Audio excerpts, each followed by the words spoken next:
Okay, good morning, everybody. I hope you all see on the screen we're going to be talking about resumes this morning. Good morning, Twyla. Harminder, good to have you. Good morning. Good morning, Mr. Chris. Good morning. Good morning, everybody. Okay, so good morning, Mr. Scotty. Anybody want to share how your week has gone from a cybersecurity experience? Have you submitted any resumes? Have you been working on your resume? Find any job vacancies? Have an interview? Anything anybody want to share? Mentees? Well, for me, I haven't applied for anything yet. I'm still trying to finish my degree. Mm-hmm. So I just been studying for my exam because I failed my exam last week, so I was so down. So now I got to study again this week. I'm going to try to take it again this weekend so I can pass and get out of this class. Which exam is this? For web development. Okay. Okay. And that's going to finish your degree, or? And then I have 4 more classes after that. Okay. Nice. And what degree will it be? I'm going to get my bachelor's in information technology. Okay. Very good. Just so you know, I'll speak from experience here. Once you get a degree, if it's a BS degree and it's in anything that seems like it might be slightly related to cybersecurity or information technology, management information systems, anything like that, it does not have to be a hard BS in computer science for you to be able to use it. Once you get it, from that point on, this is just my experience, they never ask. They're like, do you have a Bachelor of Science degree in a related field? Yes. That was the whole conversation. So, I didn't know that. Yeah, they never ask things like, well, where'd you get it? Well, what was your field of study or whatever? They don't do that. They're like, do you have a BS degree? Yes. Checkbox. Move on. Same thing with my MBA. Once I got my MBA, I found it to be extremely helpful. It got me my next level promotion at work. I'd say within a year of the time I got my MBA, I got a monstrous promotion, but they never said, where did you get your MBA from? Nothing like that. It was like, do you have an MBA? Yes. Checkbox marked. That was it. Wow. And, if you are, I'm hearing it's a check the box a lot, Chris. Yeah. Yeah. Yeah. Well, I think the main point to make on that is that some people believe that there are higher quality or lower quality degrees. My suggestion is get the degree wherever it's most economical for you, and then you've got it in your hip pocket. If somebody wants to be a snob and say, what, you didn't get it from Brown University or something like that, you probably don't want to work there anyway. But no, I'm serious. All my bosses and my customers, they don't care where I got my degree from. All they care about is their computer is working. Is it safe? Is it secure? Yep. Hey, get me back on Tableau. Hey, get me back on Visio. Hey, I don't care where you got your degree from. Just I want to be back there. They called you, they assigned you, you fix it, please. Right. So it's very rare in a resume or an interview or even in real work experience where anyone is going to question your credentials. Those credentials are used to get you into the job, and then you demonstrate through your enthusiasm and your ability to study and learn. That's how you gain the prestige within your job, by your actions. So, just something to think about, especially when you're preparing resumes. The resume And we'll talk about it a little bit, but there are certain things that people look for, and certain things that, once they find it, in their mind, you've done it, and that's all they ask for. Do you have a degree? Yes or no. They don't ask, did it come from an Ivy League school? I've never heard of that occurring. So wherever you can get it, get it. If it's from a community college, get it. If it's from an unnamed, Tom and Jerry University, get it. If it's accredited, away you go. That's all you need to do. Be careful that you don't put yourself in a tremendously deep debt situation so you can get a special name on that degree. Get the degree. That's just my recommendation there. Yeah. Anyone else? Anyone else want to share? Yeah, actually, I'll share here. I actually did apply for. I found out about a position this week, and it was actually through one of the companies that I had had a good conversation with at the career fair that I went to. When was it? Last week. Yeah, it was last week. And it wasn't. It was funny. It wasn't one of the roles that I had initially indicated that I wanted to apply for. I found out about it through my boot camp. It was an information security specialist role, and I did apply for, and I reached out to the same recruiter that I met at the fair. There may be some traction there, and hopefully I can get some, because it doesn't appear to be a very, we'll say, credential-laden position. They are looking for a security plus, but it's more on the preferred side. So hopefully I'm going to get a call from the recruiter.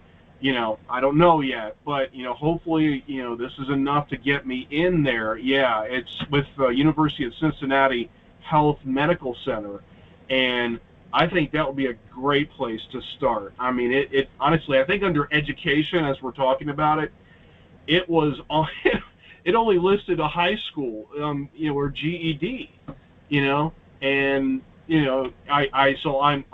I'm at the master's level here, so I'm I don't know how they're going to view that. Maybe hopefully that can translate into experience that I can bring in. So anyway, I did make the changes in my resume, which we talked about, and resubmitted. So anyway, hopefully we get some traction there. But at this point, I've applied and I am waiting. So very good. Anyway, so.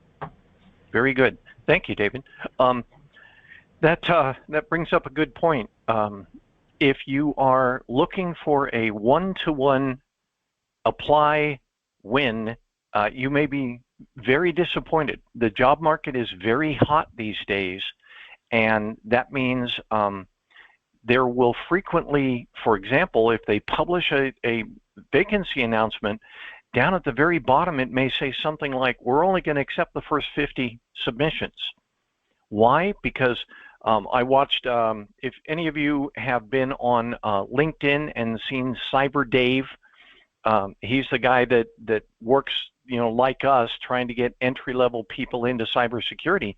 Cyber Dave went for jobs in the last couple months because his job downscaled and removed his position. So he was out on the resume market himself, and he took a photo of when he had submitted his resume for a vacancy, and it said, your resume has been submitted, and then underneath it, it said 2,000 submissions have been received. So, you've got to figure out, number one, the way to get in there and make sure that you are there before the door closes. So that's why you need to work on your resumes now before you're looking for jobs, because you want to be able to pull the trigger on that resume as quick as you can. Be one of those first 50. And then along with that, make sure that and we'll talk about this, make sure your resume is formatted to respond directly to the vacancy announcement. Be careful about submitting one resume for 25 different vacancies, because each one is going to have its own little character and expectations. So be prepared to reshuffle your resume every time you're submitting it. Don't use one. There's a very old saying that says, if all you have is a hammer, everything starts to look like a nail. So don't get that mindset to where you have one resume and you submit it here, and you have one resume and you submit it there. There's an analyst position here, there's a specialist position here, there's an auditor position here. It's not going to work. There's a compliance position here. You need to make sure that your resume speaks to the vacancy announcement. That's the best way to do it. So anyone else want to share before we move on? Good morning, Ron. Thanks for joining us. And Melanie. Yes. Good morning. Yeah, Harminder. Okay. So okay. So now I'm just talking. You say ki the vacancy match the resume. In the vacancy, they're asking about so many things. They're asking, you need a 2-year experience. You need a certification of this thing. You know about the server. You are able to, some jobs say you are able to pick 50 pounds. So in some jobs, when I'm looking for that, I did not match the criteria. If they ask about the 10 things, I only know the 4 things. And sometimes I only know the 5 things and I don't know the 5 things.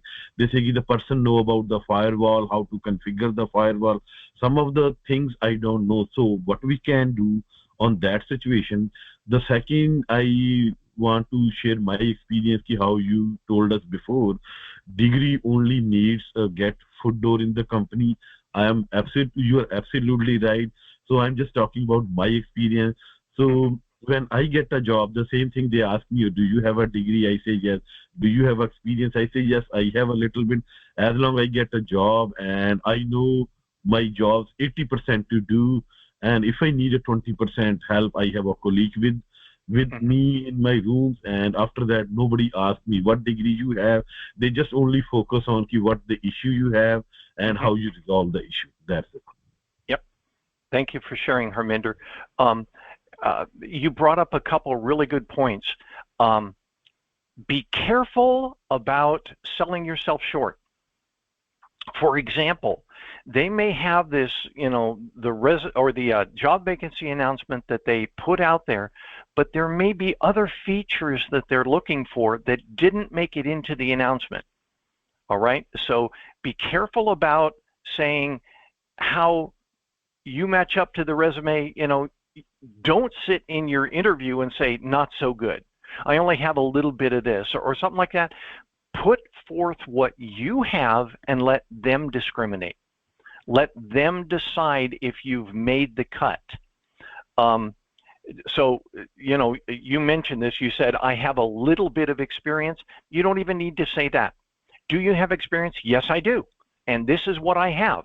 It may sound like less than other people, but again, it may match more closely to what they're actually looking for. So always be your own salesperson when you go in for your interviews. Always sell yourself. Like a car commercial. If you look at every car commercial, every single vehicle that you find a commercial on is the best car on the road. It's the best for you. It's the car you want. That sort of thing. It may not be, but that's up to you to decide. They're selling you on their car. You need to sell the reviewer on yourself. You are the only person there that is able to advocate for yourself. So go in strong. If they say, do you have experience? Yes, I do. I've been a cybersecurity mentee for this period of time. I'm on the incident response team. We submit information to the Federal Trade Commission for fraud and spam emails. I'm Ron, you can say that you were a technical author because you've submitted that article. you know, those sorts of things. You can say, yes, I have experience. Gulru, she sent us her resume this week, and she's preparing to submit some things. And in the top of her resume under experience, number 1, cybersecurity mentee. Number 2, incident response analyst. Bam. 1 and 2. You know, you look at the other stuff, maybe not so much, but right at the very top, she has CS-Sensei incident response team. Very good. And because she has submitted more reports than anybody else in this group, I arbitrarily gave her a title of, you know, top analyst for the month of July.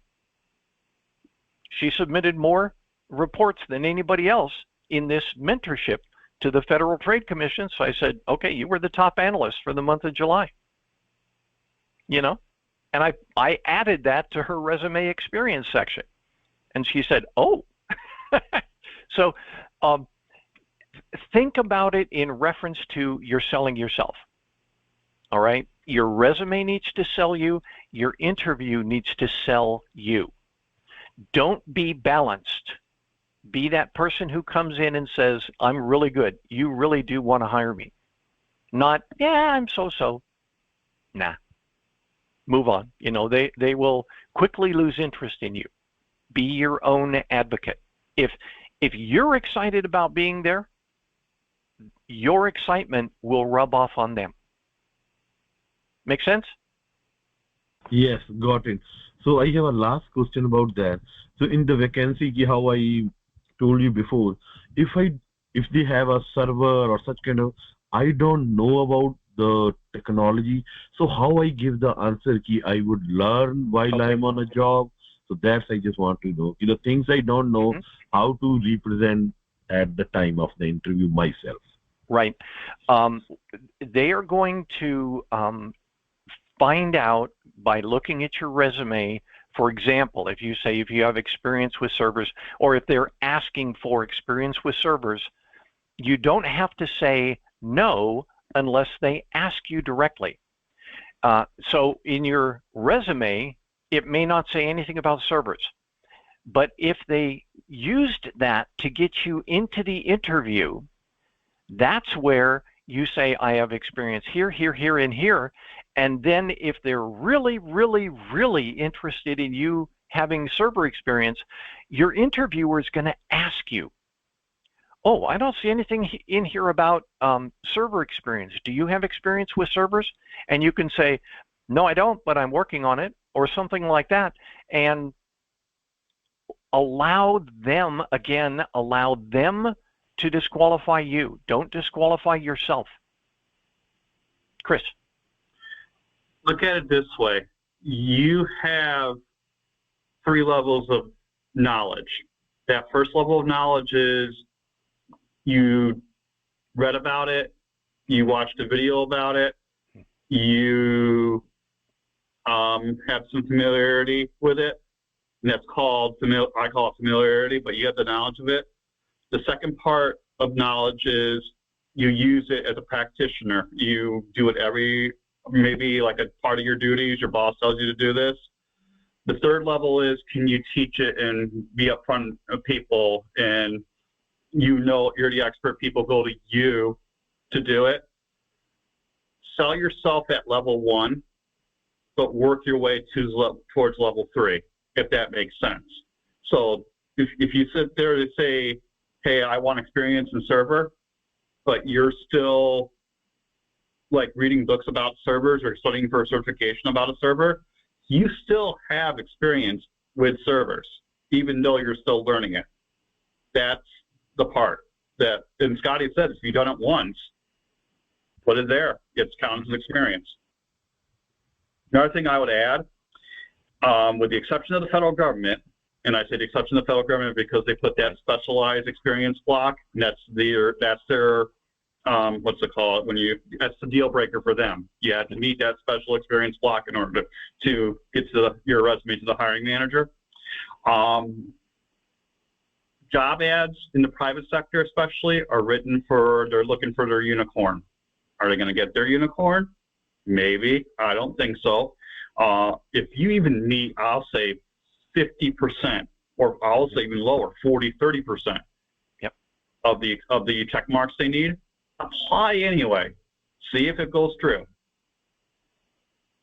As Scotty said, make the company be the bad guy here. Don't sit there and DQ yourself because you don't make every single little checkbox that they're looking for. That's their unicorn they're looking for. In fact, if you meet every single checkbox, they'll be suspicious and start asking questions saying, wait a minute. Right. Yeah. Right. You may be overqualified. There is a balance. Thank you, Chris. That's good information. And I would agree. I'd say 40, 50%, if you meet their specifications, submit. And remember that you want them to disqualify you. You don't want to say, nah, this is way out of my league. Here's another thing, and I just thought about this. I have been in interviews where I'm interviewing for position number 1, but I am about ready to announce positions 2, 3, 4, and 5. They're not even out there yet, but they're in my head. So you want to get that exposure.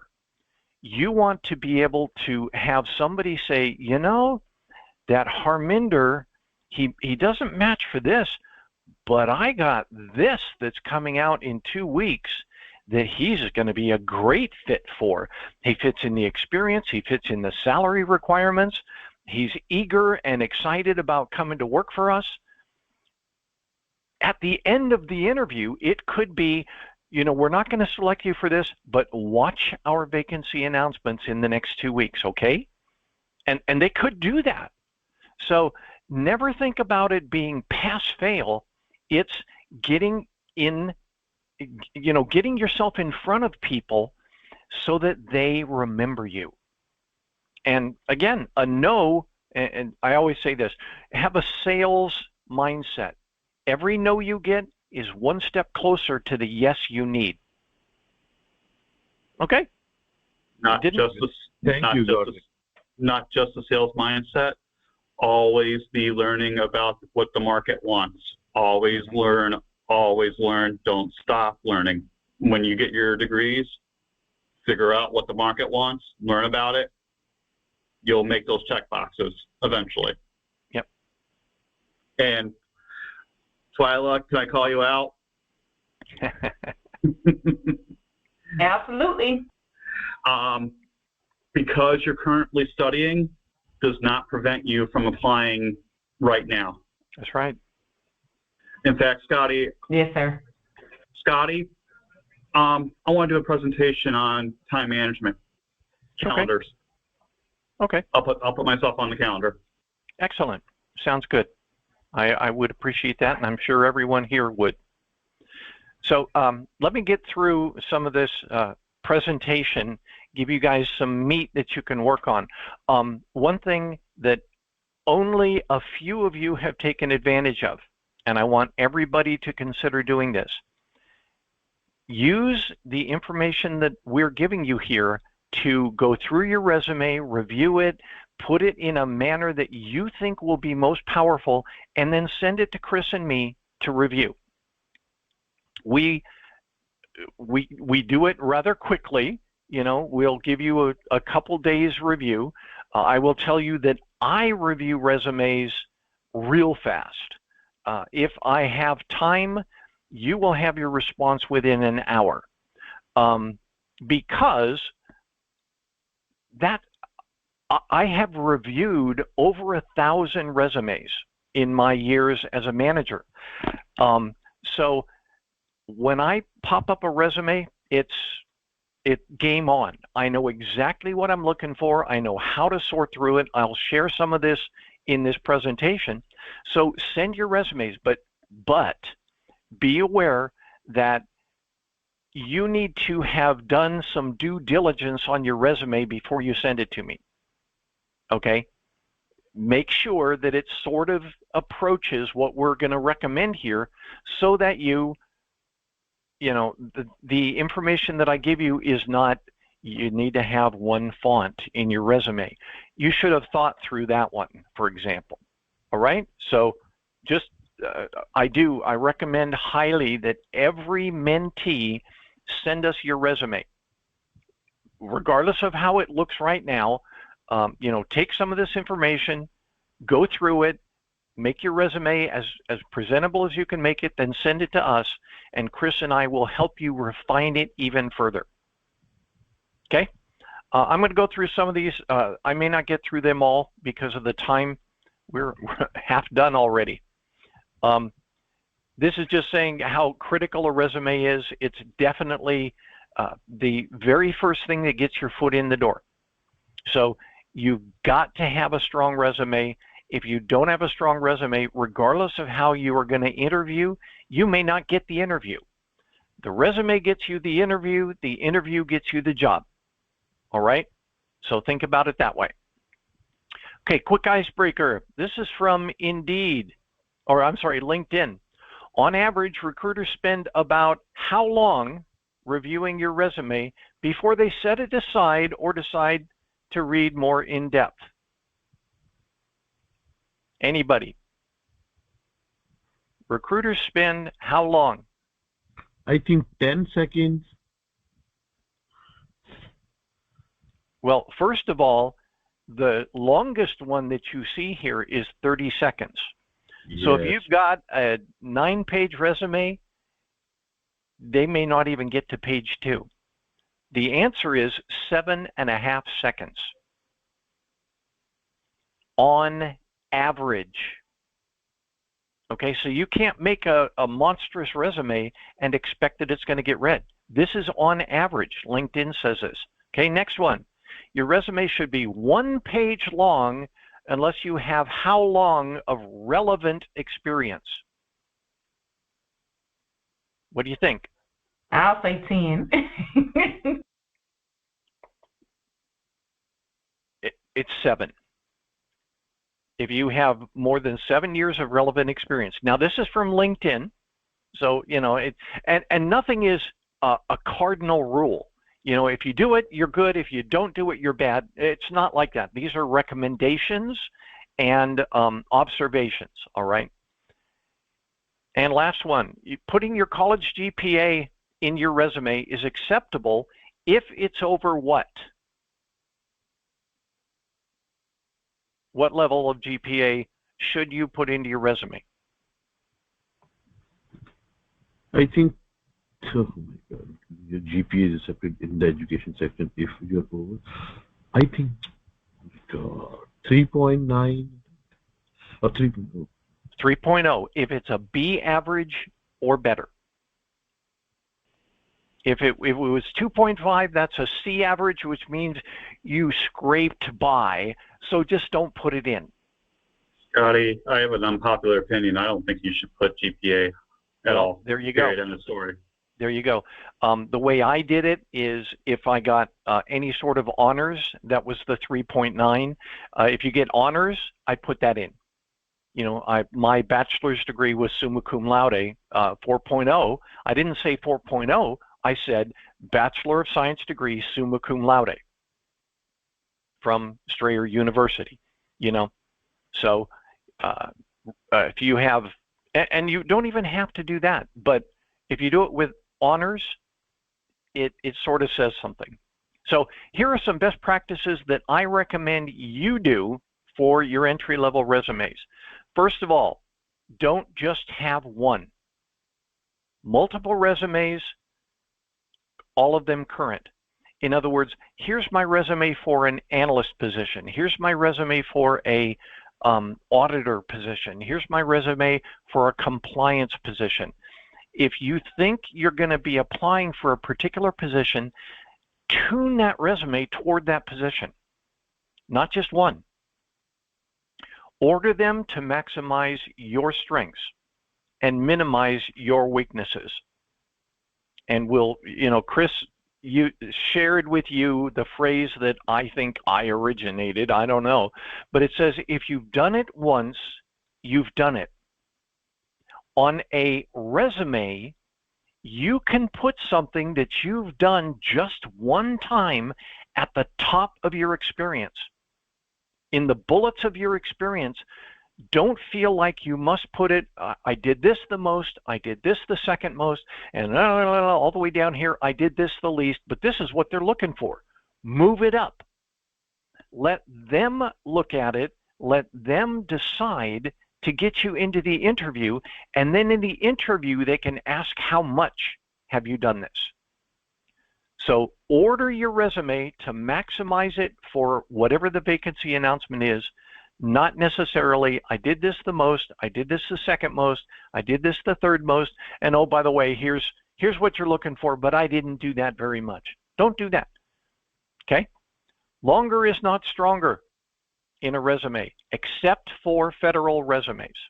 If you're not looking for a federal position, try and keep it to one, maximum 2 pages. Avoid gaps in service if you can. Your bullets should begin with a verb. I maximized, I optimized, those sorts of things.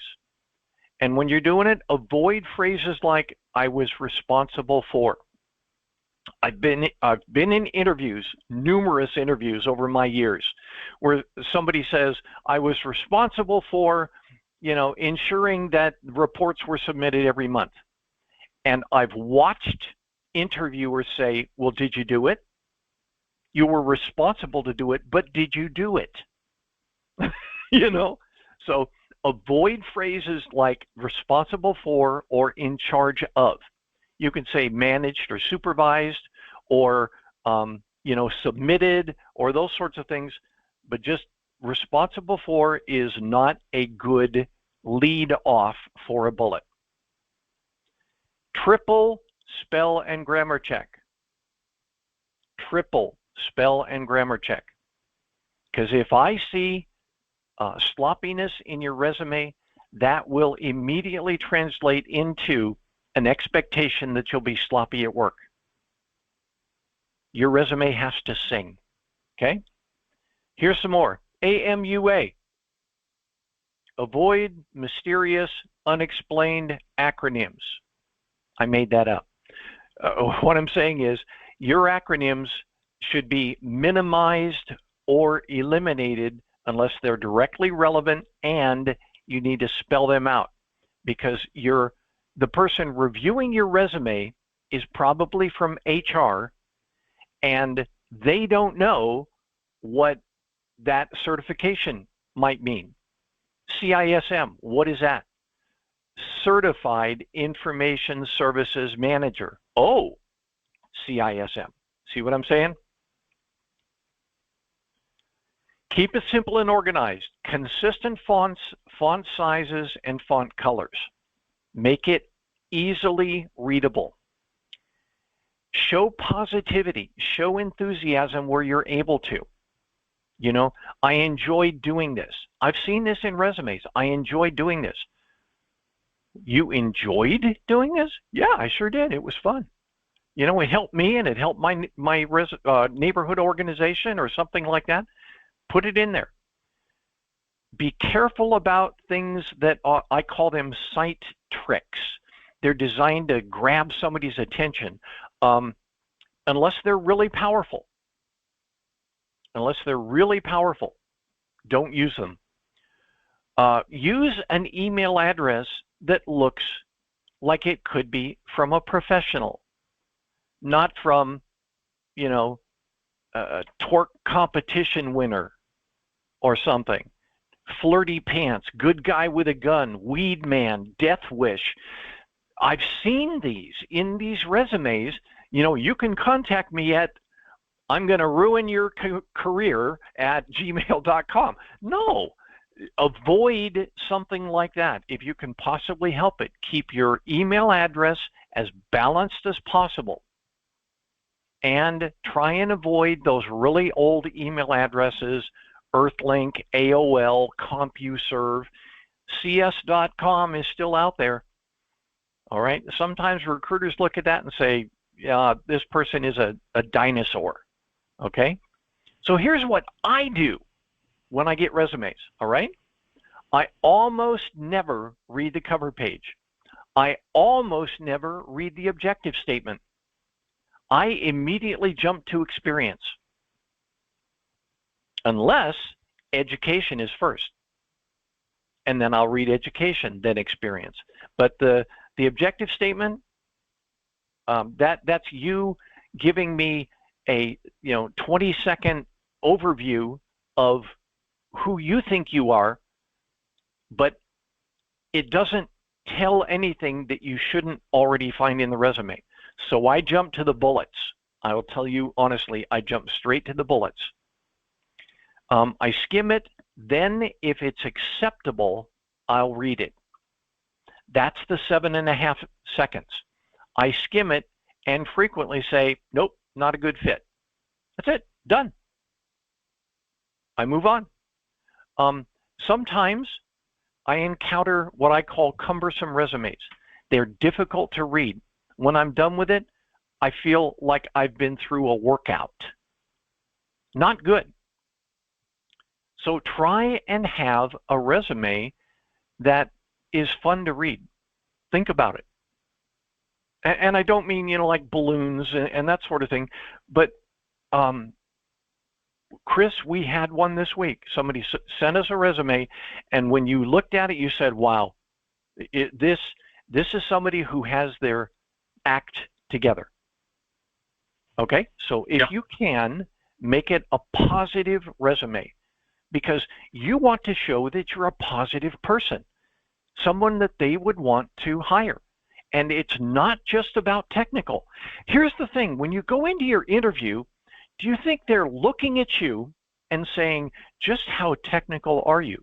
No. They're looking at you and saying, how do you present yourself? How do you communicate? Do you have any weird body language? Do you smell like you just walked through the perfume section at Macy's? And oh, by the way, one of my coworkers may be intolerant to scents like that. So I automatically say, I can't sit this person near this person. It happens. They are evaluating you in the interview. Sure, the technical stuff's going to come up, but they're looking at, I remember doing this when I was interviewing, and there were times where I'd interview 20 people in one day for particular positions. I would make these questions just so fast. Do you have this? What about this? What about this? And I'd be going through it as quickly as I could, and then I'd hit them with a zinger like, do you like pizza? Literally, right in the middle of the interview, because I wanted to see how quickly they changed gears. And I remember doing it. And sometimes these guys were so fixed on technician.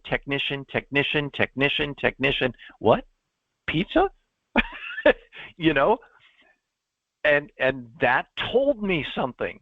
It wasn't their answer. It was how they handled it. All right? So just be aware of that. So when you submit your resume, you think about the HR section and recruiters being there to, help you, but they're not. They look at every resume and say, how should I reject this person? Why? Because there's 99 more behind it. So they'll go through and they'll reject people that don't immediately look correct. So again, they're looking for reasons to reject you. Rejected, they'll never look at it again. So you want to present yourself as the best if you possibly can. Everything is formatted in such a manner that it maximizes your skills and your abilities and makes it easiest for the reviewer to read. Resume formats, strengths and weaknesses. There are roughly 3 resume formats. One is called reverse chronological, and that is the standard. The other is functional, which is skills-based, and the third is a combination. You sort of know what these are, but reverse chronological means whatever you did most recently is first, whatever you did second most frequently is second. The oldest thing you've done is at the bottom of the resume. That's the typical resume format. Functional or skills-based is harder for a reviewer to read. because they're looking for what are you doing now, which may or may not match what they're looking for. So just so you know, and I'm going to skip through some of these. I want to make sure that we get to some of these other things. But reverse chronological is best if you have no skills gaps and you're looking for a similar role to what you're currently doing. However, most of us, the downside of reverse chronological, it's hard to differentiate you from all the other applicants. You know, you have very little experience. The other person has 4 years. It's going to show. So what you do is you go skills-based. Do your skills first, then work experience or education. It's less popular because it makes the reviewer have to work. Oh well, but it optimizes you toward them. Okay? The downside, recruiters may feel uncomfortable and they may miss things. That's why you have to optimize it and put the skills they're looking for as high as possible in the resume. And a combination, you know, a little bit of this, a little bit of that, wide variety of experience and skills. That's where many of us may be. Okay? And I went through that quickly. This is what I call an Uber tip. If you are only learning the things in this slide presentation that are really important, these are them. Uber tip. Make your resume as closely as possible match the the job vacancy announcement. That's why you don't just have one resume. All right? Tailor your resume to match the announcement. Okay, general resume guidance. You know about soft skills, hard skills. Remember that your action words, your bullets should start with an action word, and those should be powerful action words. If you want to go out and look, there are hundreds of them out there, lists of action words to use in your resume. Here's another one, and this is my sarcasm. How many of you in your resume objective summary say, I'm looking for a challenging position? Blah, blah, blah, blah, blah, blah, blah, blah, blah, blah, blah. How many of us reviewers have ever seen somebody that says, I don't want a challenging position? Everyone's looking for that. There's no reason to put it in your resume. Okay? I recommend you would omit, I'm looking for a challenging position. Seeking a challenging position. No, that doesn't say anything. Okay? That's my recommendation to you. Volunteer work, internships, special projects, mentorships can all be included in your experience section if they're relevant. If they say, do you have experience? Yes, I'm a cybersecurity mentee. That's experience. If you're doing our incident response team, you can say, I have incident response analyst experience. With the CS-Sensei incident response team, I have submitted this many reports, something like that. Okay? That is experience. Be careful, again, not to sell yourself short. We are a mentorship program, but we also offer you the ability to get experience. It's very rare. Most mentorship programs, they'll do things that are tabletop exercises or, you know, try and hack the code or that sort of thing. Anything that you do is experience. Let them separate it out, okay? But even volunteer work, I'll point this out. I got my first IT job because I was a volunteer computer users group president. No direct experience. I was a volunteer. They saw it and they said, oh, how long have you been doing this? About 1.5 years. I've been the president. And what do you do? Well, we hold public sessions. We have done presentations in the mall, you know, and they're like, oh, so you know about computers? Yeah, I do. Not exactly the computer that you're using here, but And they hired me. They gave me the chance because of my volunteer experience. And now look at me, 33 some odd years later. All right? Arrange your bullets for maximum impact. Put the most relevant work experience highest in your resume and highest in each experience section. Don't make the recruiter have to hunt for your experience. That's why you have to match it to the vacancy announcement. Okay? In the education section, have an education section. If you do, put in the college information. You can have your degree. You can even have your anticipated date when you're going to get your degree. I've seen that frequently. Awards are optional, but sometimes they're helpful. Like I said, I got my degree with honors. GPA, optional. Here's another one. Red flags for a recruiter. If you omit the dates that you've worked, they can't tell the amount of experience you have. If you omit your education dates, they can't tell how long ago you got this degree. Oh, I got this degree in, Windows 3.1 or something. All right? So recruiters want to know how much experience do you have. And if you don't put the time in there, they don't know. Okay? What do you do if you have no or little experience? You join this mentorship team.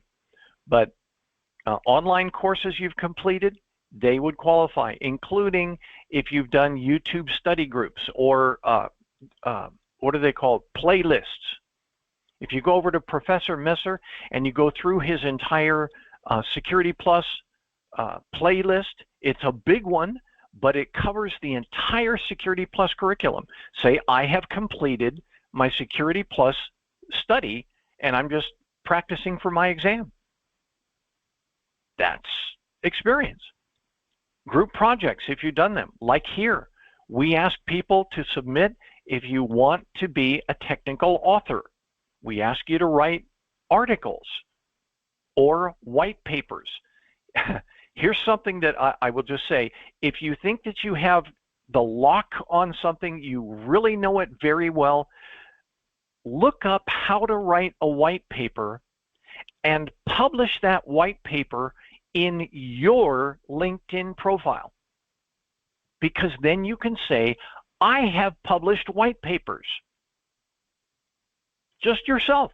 Whether somebody read it or not is irrelevant. I have published white papers.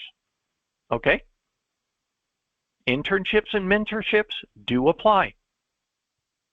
Volunteer work experience is experience.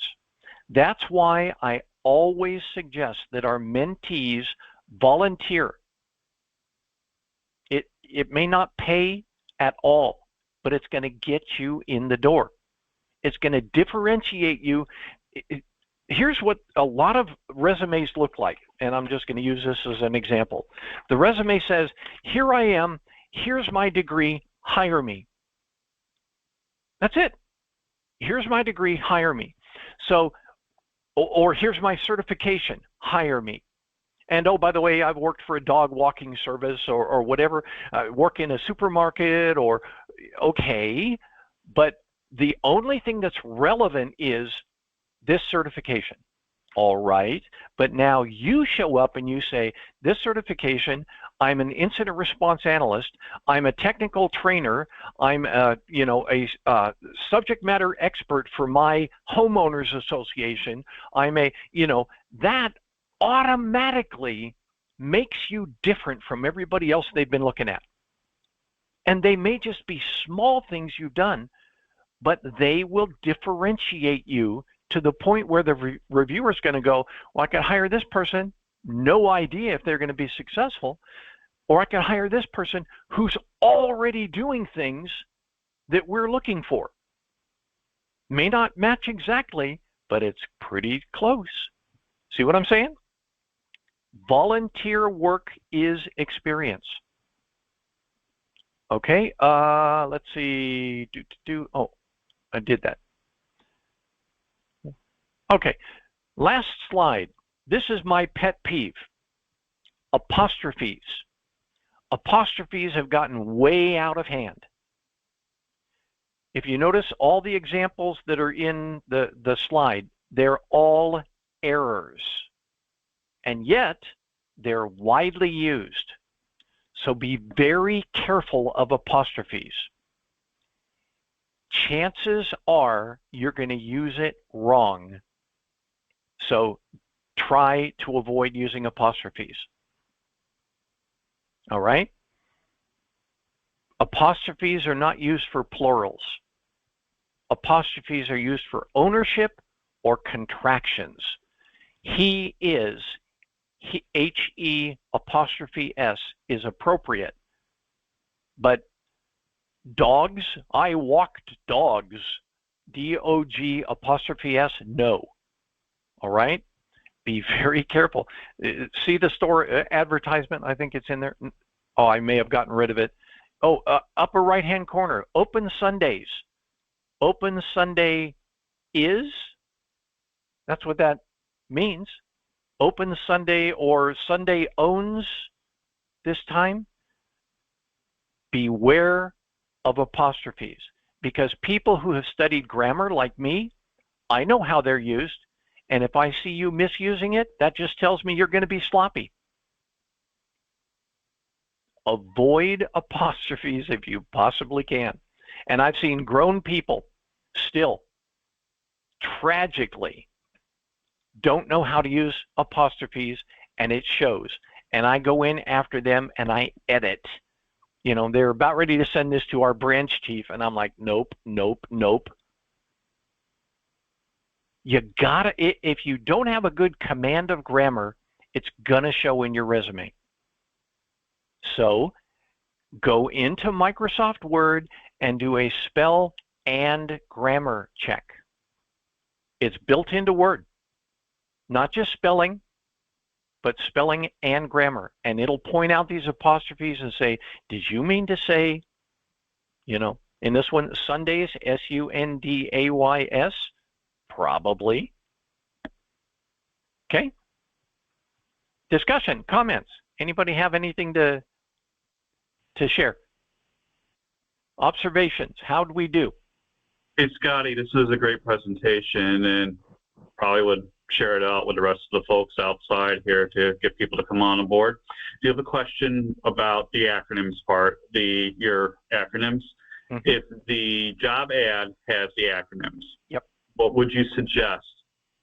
Do you keep the acronyms as is? Do you just go ahead and spell it out and see what the acronym is and see what it means? Do some research? What's your thoughts about that? With an acronym, the typical recommended format is to spell it out, to say what the words are and then put the acronym afterwards in parentheses. And then from then on, you can use that acronym in your resume. If they ask for, like, let's say CISM, none of us have a CISM, but let's say they ask for a CISM. The reviewer is going to be looking for that acronym. So you can spell it out, but make sure you have that acronym that matches exactly what's on the job vacancy announcement. Take the time to spell it out, put the acronym in there, then you've matched theirs and you've also described it. Do both. Good. Yep. Can you go back to the slide where you had that acronym in your hints? Because the second question was in my mind and it was bookmarked on that slide. And I can't remember that question now for some odd reason. I'm sorry. What do you mean? You had a list of your hints, and then one of them was your acronym. But then there was another thing that I don't remember, but it'll trigger me to remember the question. Okay. Keep going. Oh, the acronym. Yeah, it was in your hints. Sorry. I don't remember what slide number it was, so I'm just going to go until I find that acronym statement. Mm-hmm. I do have a question about the... There you go. Right Avoid mysterious, unexplained acronyms. Okay. Your slight tricks. Mm-hmm. we've been told, and when I say we've been told, things I've been involved with, that you would want to say, here's what I've done, here's the problem, here's what I've done, here's the results. What's the difference between that and the site tricks? Can you clarify that even more? If you can imagine a resume that has one power punch, that's the site trick. For example, selected for the President's Honorship Board in 2022 for college seniors. Okay? It is one of those things that says you will find no resume except mine that has this, because nobody except me has done this. That's what a call out's for. I have rarely seen them used effectively. Rarely. So I don't really recommend them. A site trick is like a call out, which means I'm the king of everything. and people frequently overuse them. You saw the resume that we reviewed this week. It showed, this percent, this percent, this percent, this percent. They were highlighted, but they didn't add to a technical resume. Gotcha. Okay. Anyone else? Oh, I had a final question. That's okay. Go ahead. On the functional resumes, when they, let's say your resume has a time skip, or you don't have that chronological connection line, that nice little connection line. I'll be vulnerable here. I have a year gap in my whole. If I were to write my whole resume long form, I have a year gap, and I'm all over the place. I was a teacher. I've done church things, all that great stuff. There's no one theme line to it. How would that work with your hint saying, hey, don't have any breaks in your resume, or try not to have any breaks in your resume? Well, if you do have a break, just allow it to come out in the interview. I'm saying avoid it if you can, but if you can't, leave it in. The resume that we've reviewed this last week, a lot of the experience was from like 2012, and then there was nothing, and then 2023, this and this and this. So it's worth being prepared to answer the question. If you can't avoid it, don't. But don't speak to it. Say, I would have done this, but my dog was in the hospital, or no. You do that when they ask you, hey, I notice you've got a break, but look at this. You got yourself the interview with that resume with the break in it.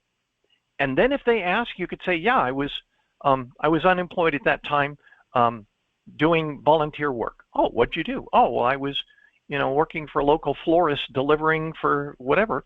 Okay. I drove for Uber Eats or whatever. Okay. They're going to ask if they think it's important. But if not, they're not going to ask. Okay? It is not usually a deal breaker, a break in service. But they're going to ask. Be prepared. And be positive about it. Yeah, I got fired from my last job and I couldn't find any experience because nobody's hiring. No, don't go down that road.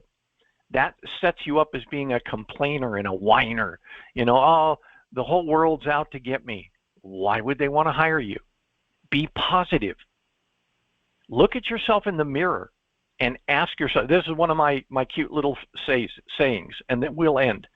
Look at yourself in the mirror and go through this resume and a mock interview with yourself, and then ask, would I hire me? Something to think about. All right, out of time. Thanks, everybody. Hope y'all have a wonderful weekend. Thank y'all. That was very good news. Good. Okay. I copy and pasted a lot of it. Very good. Well, we will put this on YouTube, so you'll be able to see it there as well. And please All do, right, everybody. Thank you, guys. Thank you, Mr. Like King. it says, You're welcome. Have a good one. view, like, share, subscribe. I appreciate it very much. You help us all. Thanks, everybody. Yes, sir. Y'all. Thank you. Thank you. All right.